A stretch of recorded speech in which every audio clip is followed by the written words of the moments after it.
বিসমিল্লাহির রহমানির রহিম। আসসালামু আলাইকুম প্রিয় ভিউয়ার্স। আশা করি মহান আল্লাহর রহমতে যে যেখানে আছেন ভালো আছেন, সুস্থ আছেন। সবার সুস্থতা কামনা করে আরো একটি ভিডিও নিয়ে আসছি। কাল হাজির করা বান মন্ত্র। কাল হাজির করা বান মন্ত্র স্বয়ং সিদ্ধি মন্ত্র। কালকে হাজির করা খুবই সহজ একটি প্রক্রিয়া। খুব খুব অল্প সময়ের ভিতরেই এই কালকে আপনি হাজির করতে পারবেন এবং যেকোনো ধরনের আপনার অজুর তার দিয়ে কাজ করাতে পারবেন, তার সঙ্গে সর্বদা কথা বলতে পারবেন। তাই সবার কাছে অনুরোধ থাকবে সম্পূর্ণ ভিডিও দেখবেন। আর এরকম ভিডিও পেতে অবশ্যই আমার চ্যানেলটি সাবস্ক্রাইব করবেন, লাইক, কমেন্ট করবেন।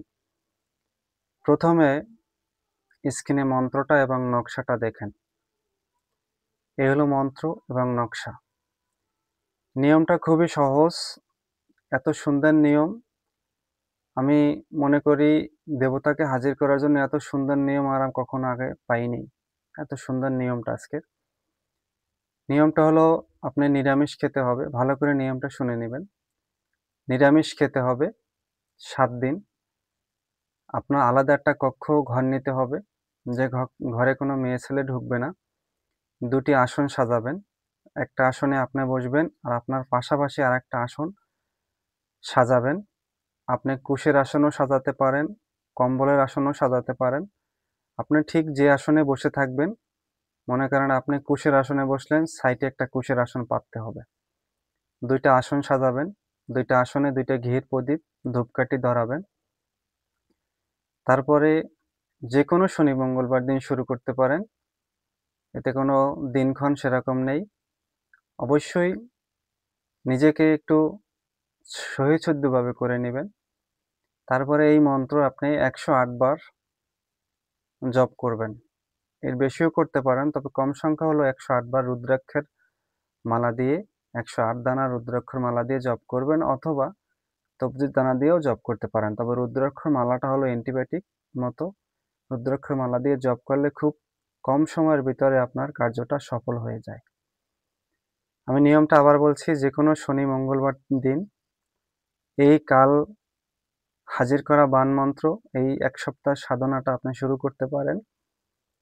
আলাদা একটা কক্ষ নিবেন, নিরামিষ খাবেন, ২ টি আসন সাজাবেন, একটা আসন খালি থাকবে, একটা আসনে আপনি বসবেন।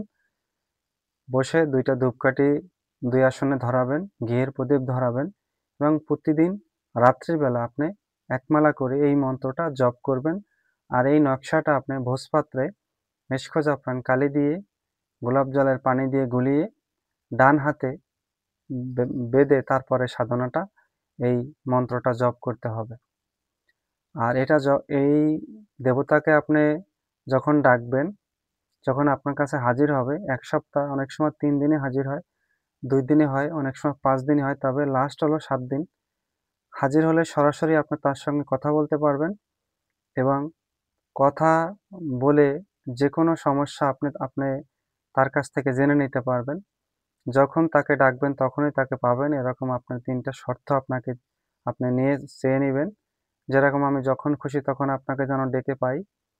তারপরে আমি যেই কাজে আপনাকে পাঠাবো সে কাজ করে দিবেন। এরকম আপনি ৩ টা শর্ত করে নিবেন। খুবই অল্প সময়ের ভিতরে খুব ভালো একটি কাল হাজির করা বান মন্ত্র এটা। খুবই পাওয়ারফুল। অনেক খুব কম সময়ের ভিতরেই এটা আ লাভ করা যায়, এটা পাওয়া যায়। তাই এইজন্য আপনাদের আজকে দিলাম। এটা কিন্তু যেকোনো রাশির লোক অথবা যেকোনো ব্যক্তি করতে পারবেন। তবে অবশ্যই এই ১ সপ্তাহ কিন্তু নিরামিষ খেতে হবে। আর আলাদা কক্ষটা যে বানাবেন সেই কক্ষটায় আপনার যদি প্রতিমা থাকে অথবা আপনি সেখানে পূজা আর্চনা করেন সেটাও হবে, কোনো সমস্যা নাই। তবে কক্ষটায় যেন কোনো মেয়ে ছেলে এই ১ সপ্তাহে না ঢুকে। শুধু আপনি ঢুকবেন এবং জপ করবেন, আবার কক্ষটা বন্ধ করে রাখবেন।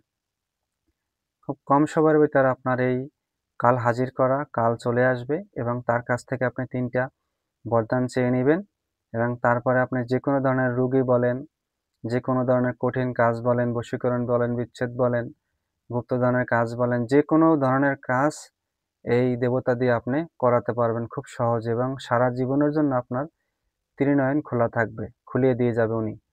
উনি আপনার ত্রিনয়ন সঙ্গে, সঙ্গে এসেই খুলে দিয়ে যাবে আপনার কাছে হাজির হওয়ার সঙ্গে, সঙ্গে। আশা করি সবাই বুঝতে পারছেন এবং খুবই ভালো এই কাল হাজির করা বান মন্ত্রটা আপনারা অবশ্যই নিয়ে নিবেন এবং এটা করবেন। সবাই ভালো থাকবেন, সুস্থ থাকবেন। আজ এ পর্যন্তই। আসসালামু আলাইকুম ওয়া রাহমাতুল্লাহ।